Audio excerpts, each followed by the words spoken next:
Hello. Hi, everyone. Good to see you. Good to see you. Big release day today. Big release day, big events, stuff happening around.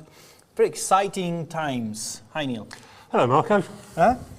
I promised that Neil was going to be on air today, so despite... No, it's the first time you fly here and no problem at all, right?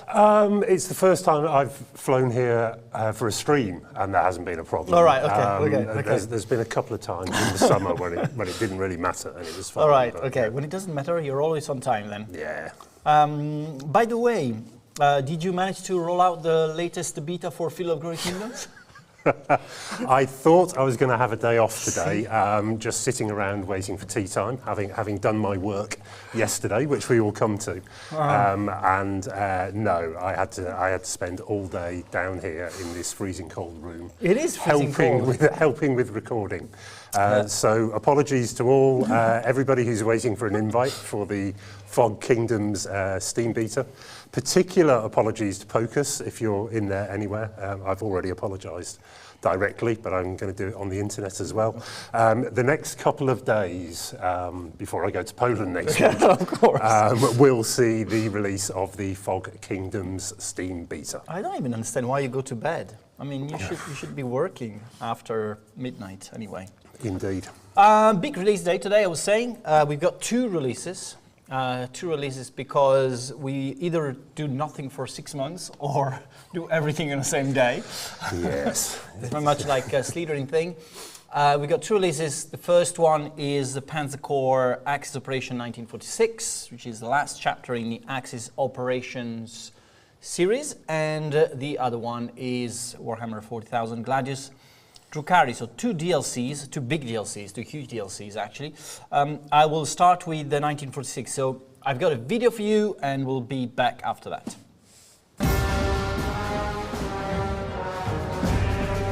Axis victory in Europe paved the way for Axis Operations 1946. Thus, the war is not over in this alternative history with over 50 new units and models. Command a whole new E-series of tanks, which are now arriving to spearhead the Axis invasion of the United States.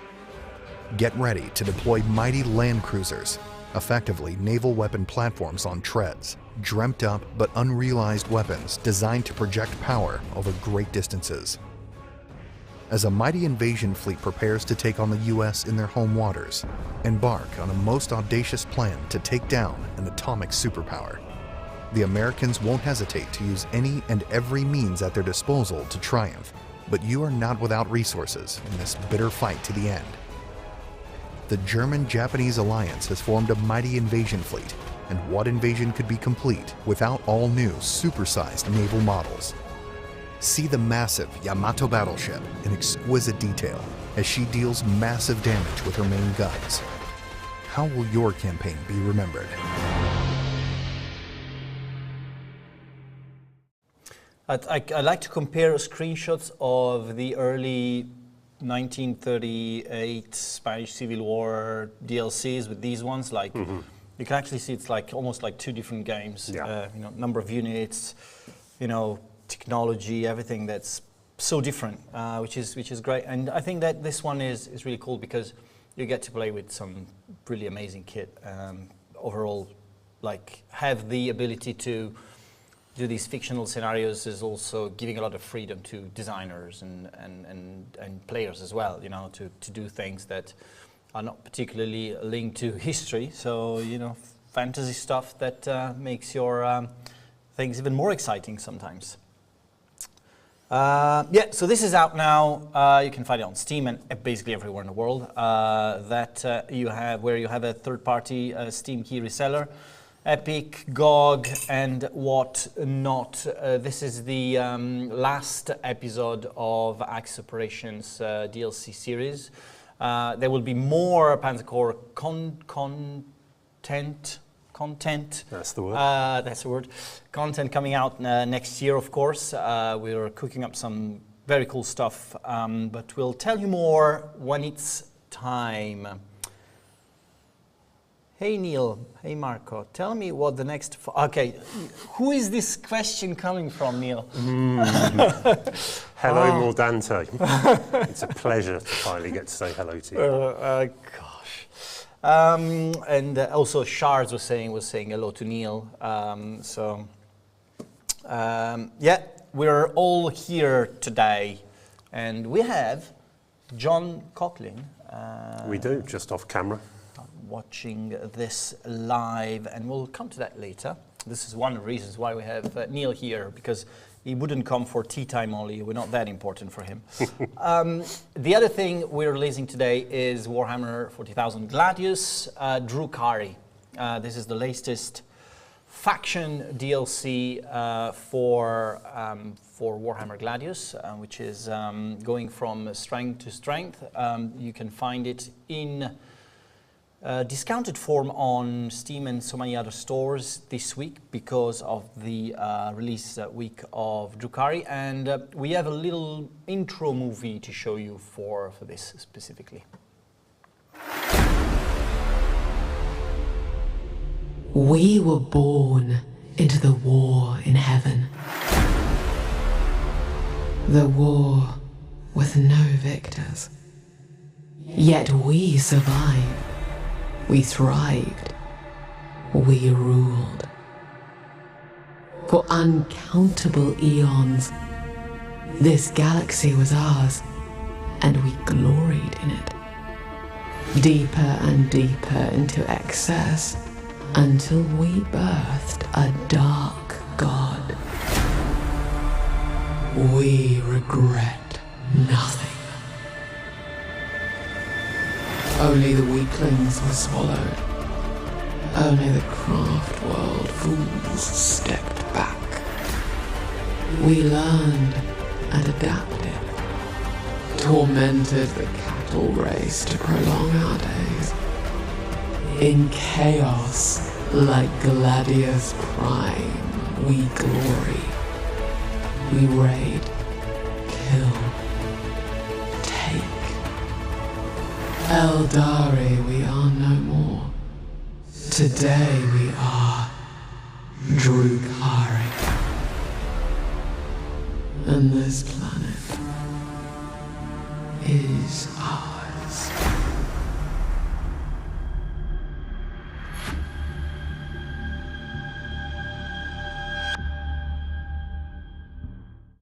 Looks good. Looks pretty impressive. This is the intro.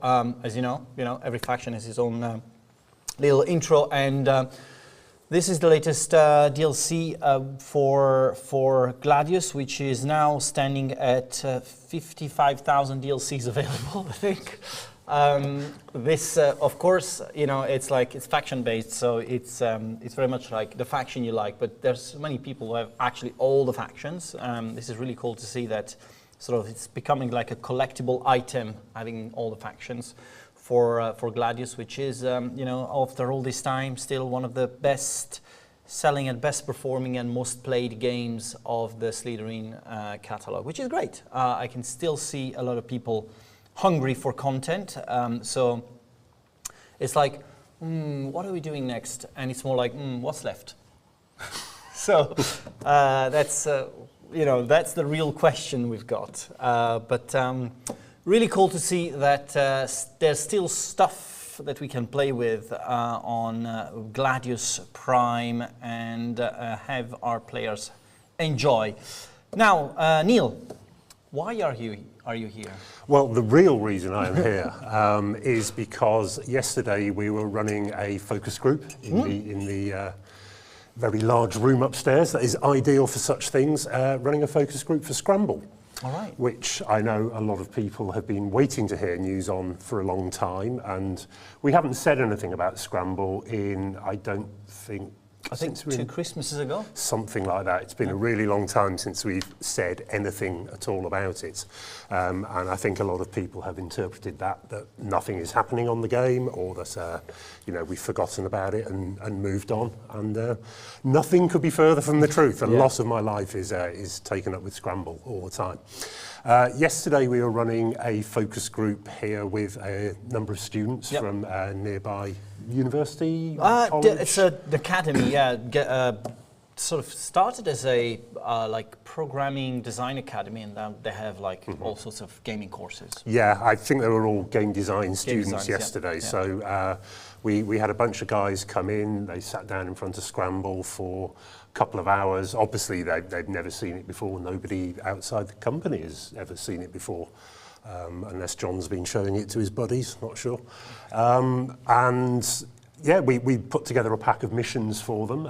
We felt, the reason for it is we felt that we had the core gameplay loop down pretty well. Okay. But as you know, there's been a lot of discussion of that within the company. Scramble is not necessarily an easy game to pick up and play and immediately understand. We felt on the team that we had solved a lot of those problems, and yesterday was the first time we put it to the test with a group of young Italian students. I find it actually interesting that we went from, all right, the game looks great, but what about the control scheme? And sort of we almost went back to the roots of how it was actually playing until everyone was happy with the control scheme that was rewarding but still simple and because you've got to match this thing where you have simulation aspects and ease of access, right? Absolutely. Originally, when you controlled the planes, it was about as challenging as actually flying a Spitfire. Okay. So it was very realistic. But it was very intimidating for new users. So we've tried to simplify the controls whilst keeping the same amount of depth in the game. Okay. We still have that original control scheme in there for people who want to play it hardcore, but we've been playtesting yesterday our new simplified control scheme on that. All right. How did it go? I'm really pleased, All right. and I'm not just saying that because I'm on camera. I'm genuinely very pleased with how it went. In a couple of hours, nobody seemed to be struggling with the game. Nobody seemed to think it was overly simple. It achieved our goal because people were free to spend their time planning their tactics in the game and lining up shots and seeing the big picture and planning, not struggling flying the plane. Flying the plane should not be a barrier to being able to play the game. I think overall the impression I have is that this is more like, right, once this is sorted out, that, you know, that we're all thinking that this works, then everything will fall down, will like follow faster in terms of development, right? Because that's the heart of the game, and then everything around it will be happening faster. So we're pretty. I don't want to say anything on Scramble is going to happen fast. We're pretty.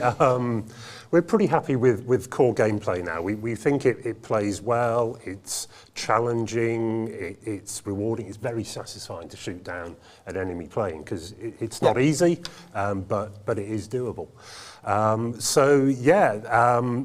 Multiplayer has always worked pretty well, and indeed was pretty robust yesterday when we tried it as well. And you know, sort of anybody who spends any time in development knows that rule one is that multiplayer is hard. Yeah. So I'm not too worried about that. We've got work to do in terms of the campaign, how we put together our missions to make a compelling campaign, rewarding, and something that will keep people coming back. But I'm hopeful that although we haven't said anything for a long time, then yeah, we've solved the big problems, and you know, we've been here not just to do a focus group, but creating quite a bit of marketing content for next year as well, because we expect to be able to say a lot about the game very soon. You know, now, because John has been in front of the camera for the big part of the day. Yeah. Now, I see there's a poll on the chat here. The poll goes, who do you want to see more of? Marco gets 5 votes. Mm-hmm. Neil gets 7 votes. Okay. And John got 70 votes. 70, that seems unrealistic, given the amount of viewer numbers. 85% of people voted for, and I'm trailing, I'm last, so I'm going to quit the show now. And John will be coming on for tea time from next week. Okay. John, you're on for tea time every week. Are you good stuff? So next week, John will not go back to the US. He will stay in Italy for at least until after Christmas and run tea time every Thursday. That might affect the development of Scramble, though, so we should be careful. You want to choose if you want me on camera and Scramble releasing, or John on camera and me developing Scramble. That's your choice. Well, I have to manage that, so do please choose wisely. That's also a good point. I just overtook you. 9 votes for me and 7 for you. Believe that. Yeah, I don't know. It's. I thought I had fans, but it happens that only Mordante is my fan.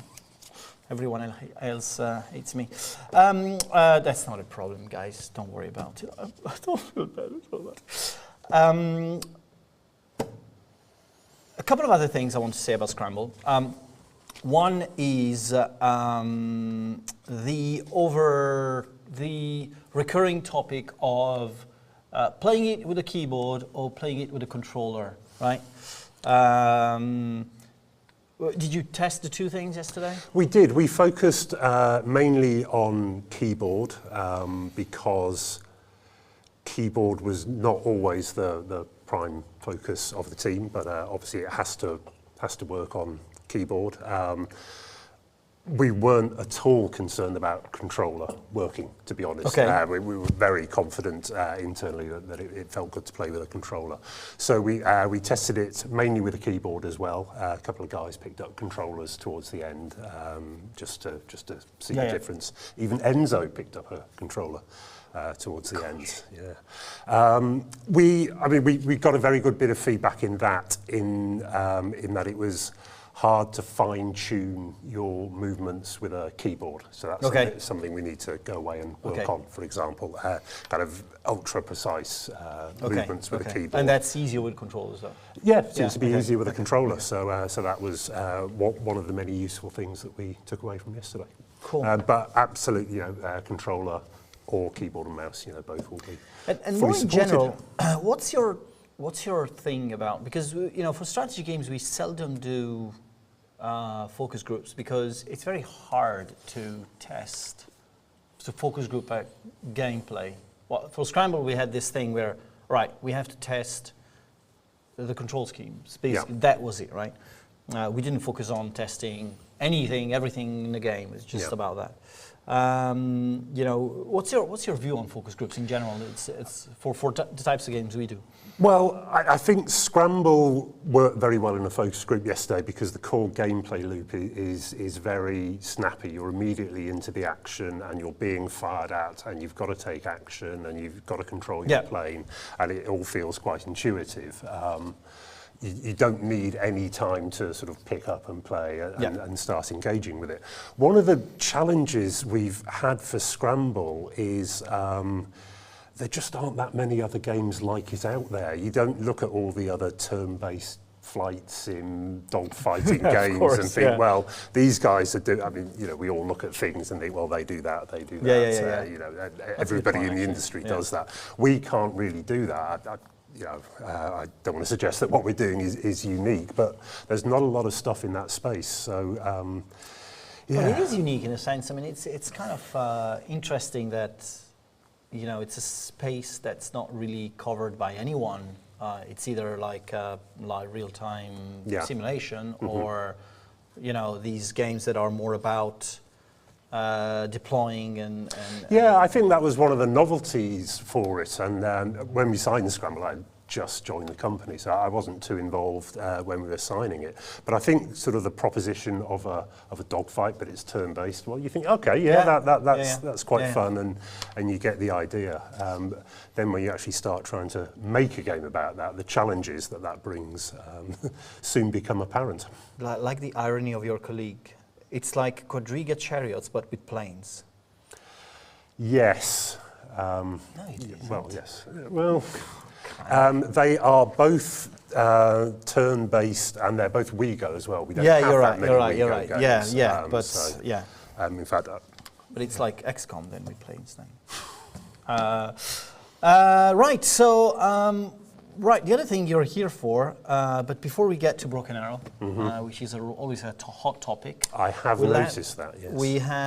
We'll be giving you some numbers about Broken Arrow in about 5 to 10 minutes. So everyone on the Discord of Broken Arrow, come here to listen to some of the stuff and some praise to some of our users as well. Yeah, indeed. A couple of important news, like more than a couple. There has been massive updates for 3 big games. We had a big update for Rule the Waves 3 going out yesterday, all about like a big sort of changing gameplay, as in controlling admirals and being able to allocate to appoint admirals to command whole areas, you know, depending on admiral skills, assign their assigned ships, organize ships, and do all kind of stuff. That was a big request from players, and we wanted to make sure that this was going out before Christmas. And Mickey, stop it. And now Mickey is trying to be funny, like he always does. But I need to focus for 2 minutes. Enzo, say something to Michele. Then we have another big update for War in the East, which received a big addition of order of battles, specifically to Panzer and Infantry Division. They now have dozens of different templates for order of battles there, and reflecting a lot of the original war organizational changes. We wanted to sort of make sure that these big updates went out before the Christmas rush or during the big Christmas sale. The last thing we did was release a big update for Flashpoint campaign Southern Storm, which received 4 free scenarios just in time to play it before for the holiday break. These are primarily featuring Canadians, Warsaw Pact, and French for the joy of Yog Dog, and I can now play with French tanks. A lot more AI behavioral updates were added to the game. So make sure you grab these updates if you have the games, and if you don't have the games, grab the games. That's as simple as that. Also, did you guys go see Napoleon? Did you see Napoleon the movie? I haven't seen Napoleon. I've been busy producing games. Yeah, he hasn't seen Napoleon. He hasn't released the Field of Glory Kingdoms beta update. No. I don't know. It's what have I been doing? I mean, you can actually watch Napoleon whilst releasing the Field of Glory Kingdoms beta. I could take my laptop into the cinema. See, that would be awesome. If you haven't seen Napoleon, don't worry. And if you haven't seen Napoleon and you're a big history fan, don't go and see Napoleon. But we took the opportunity of the Napoleon release, so basically everyone but my uncle are talking about Napoleon these days, so we've released a sale, or it's actually organized a sale for Napoleonic games on Steam. You can find it on the special promos section, or browse any of the Napoleonic game on Steam from us or from any other developer/publisher. You'll probably see it's discounted and part of a cumulative Napoleon sale that we facilitate the organization of. This has been going live yesterday and will be live for a week. That was for Napoleon. Do you want to go with Broken Arrow good news or with Terminator bad news? Let's do the Broken Arrow good news. Okay, let's do Broken Arrow good news. Yeah. Okay, I'll leave you to do this because we've got some cool numbers to share with you guys. Yeah, I don't think I've ever actually publicly spoken about Broken Arrow before, because I've always failed to get here when we've been talking about Broken Arrow, and sort of Felix has done it all instead. But Broken Arrow is one of mine as well. You'll be aware that we have closed beta running at the moment, which is mainly focused on multiplayer, which has been very popular. So I just wanted to run through a few stats as to where we are with it at the moment. So I'm going to have to look down at the bit of paper here. We have a fraction over 8,000 users in the beta at the moment. We have many more still waiting as well. Invites are going out all the time. We are adding people when we feel it's safe to do so and when the developers want us to add more people. So if you've applied and you haven't heard anything back yet, doesn't mean you're not going to get in, but there's just a lot of people who want to get in. Also, particularly if you're a Gmail user, do check your sort of promotions folder and spam folders and things like that, because invites to betas often end up in there, and we have about 10% of invites that have gone out that have never been activated. You know, plenty of those will be sitting in spam folders and whatnot. But 8,000 people have made it in there. A total of, as of this afternoon, 48,964 hours of gameplay. That's a lot. Taken part so far. It is a lot, yes. It is a lot. I did some maths on that earlier, but I can't remember how many weeks, years, whatever that is. That's a total of 8,150 matches so far, because we've had about 80,000 individual match players. It's 5v5, so what's the usage of multiplayer against single player at the moment? Is it? We haven't broken that down specifically. There are the build that was the Next Fest demo back in February of this year is still in there for people who want to practice or refine their skills. So some people are spending a lot of time in there rather than getting sort of stomped in multiplayer. It's a multiplayer focused beta, so a lot of people we have in there are pretty good at multiplayer. There's some pretty hardcore guys in there, certainly.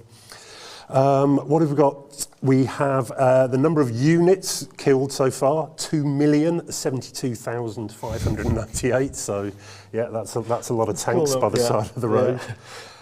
259,172 game zones have been captured overall. USA has overtaken Europe as the most largest sort of single geographic area now of gamers in the last couple of days. Europe went out into a big lead at first, but the USA have pegged us back. Couple of shout outs to players.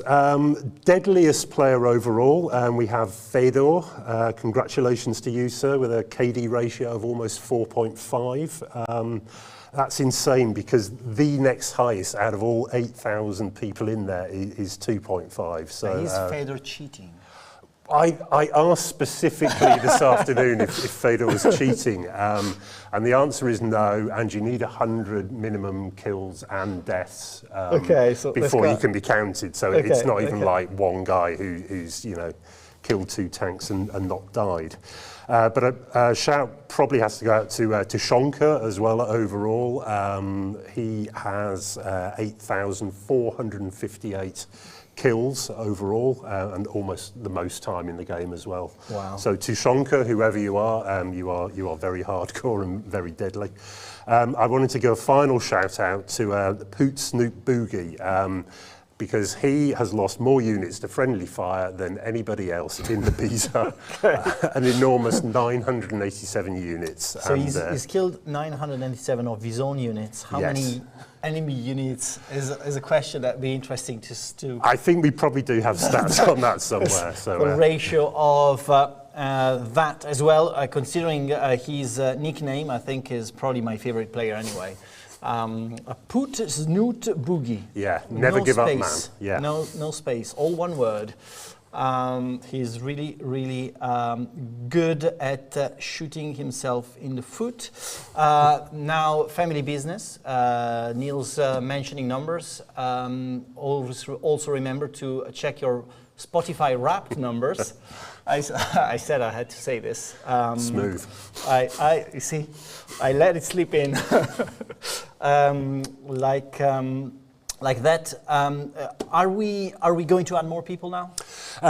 Yes, I mean we don't have a fixed timetable, so we will add 1,000 people on average every couple of days.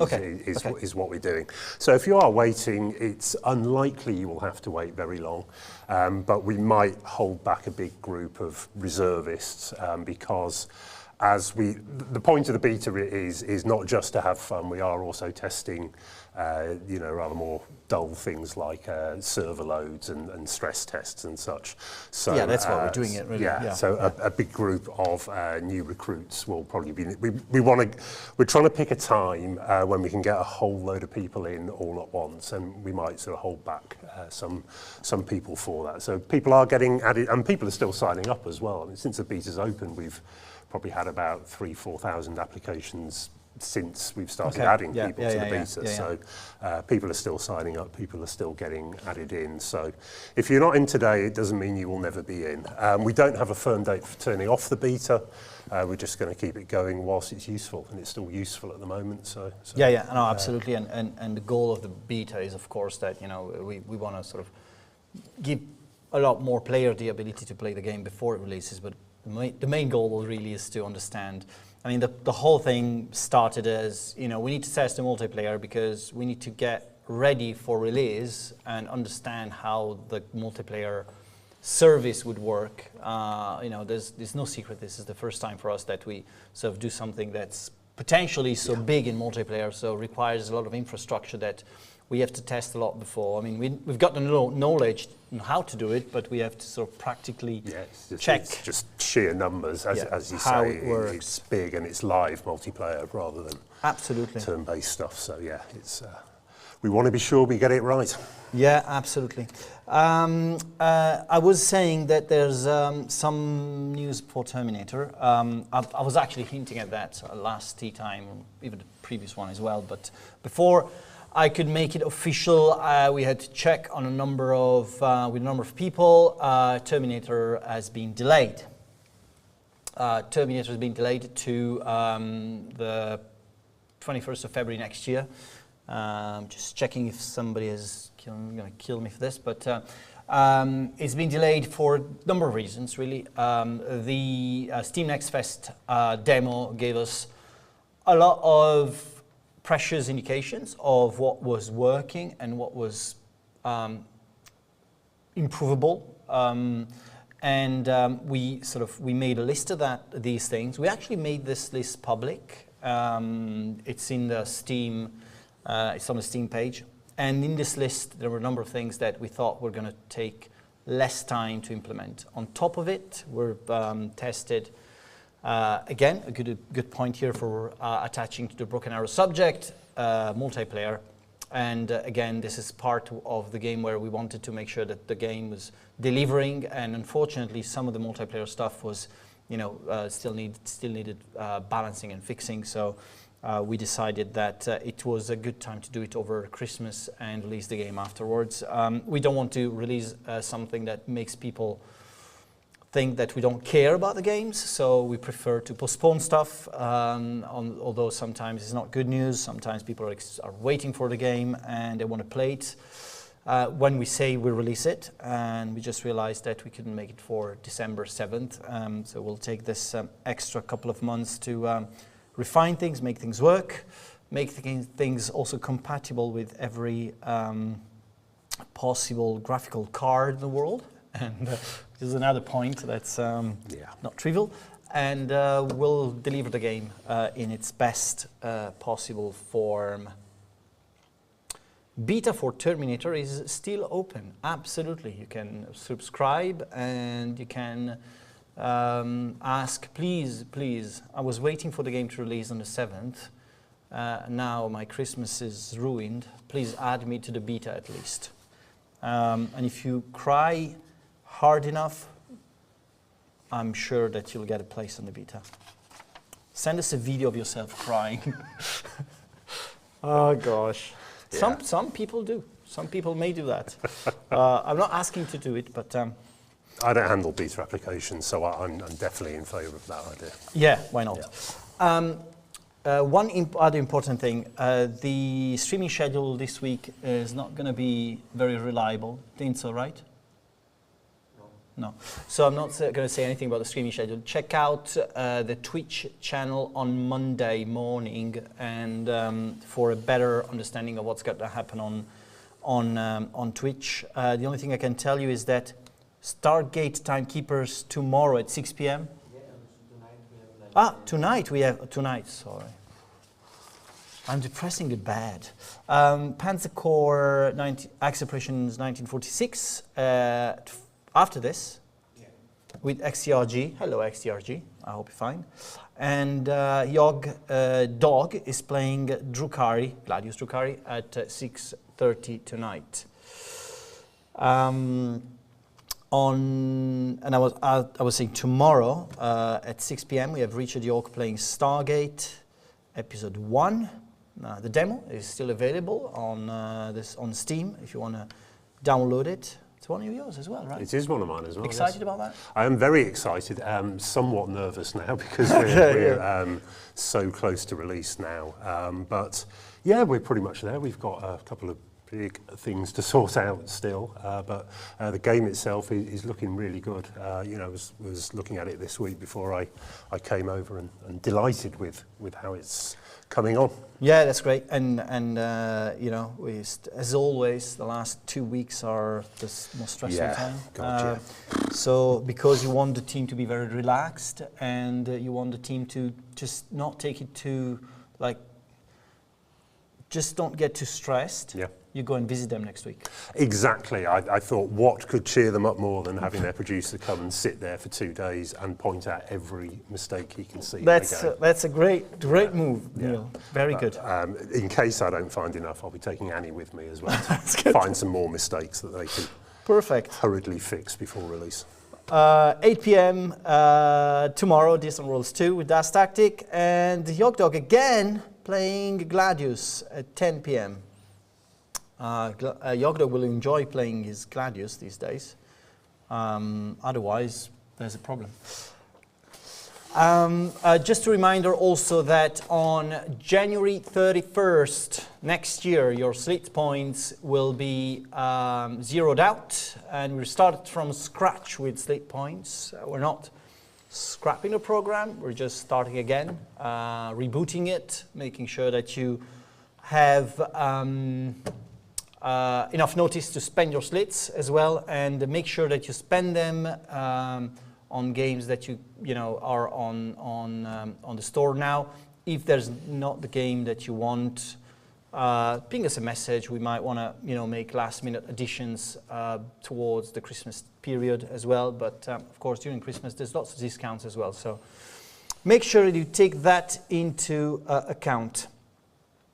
Any detail about the new Sleep Points program that you can share now, Havard? Not really. I don't know anything at all about it. I mean, the guy who knows stuff about it is just sitting there. He's got a Pikachu hat on, but he won't tell me anything about it, so I can't really tell you. Neil, make an executive decision. Twist Marco's arm. What the hell? I'm not sure what that means. I'm not going to do that, no. Enzo cameo, John Coughlin in a Pikachu hat. None of that is going to happen. None of that is going to happen.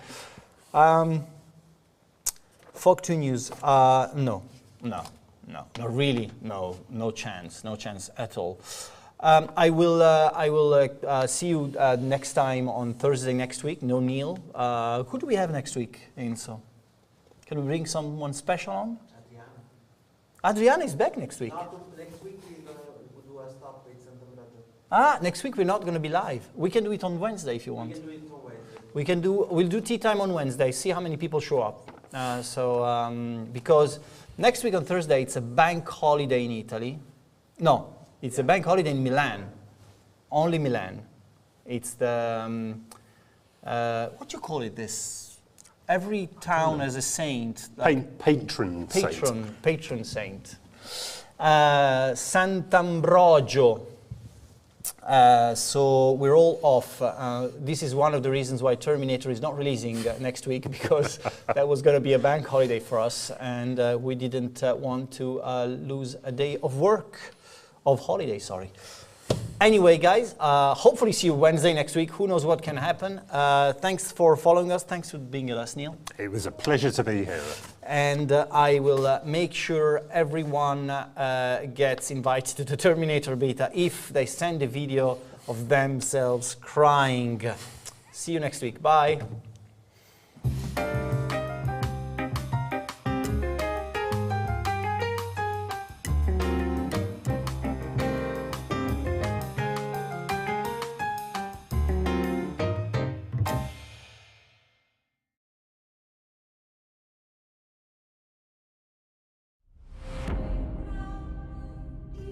The attraction towards new experiences is powerful.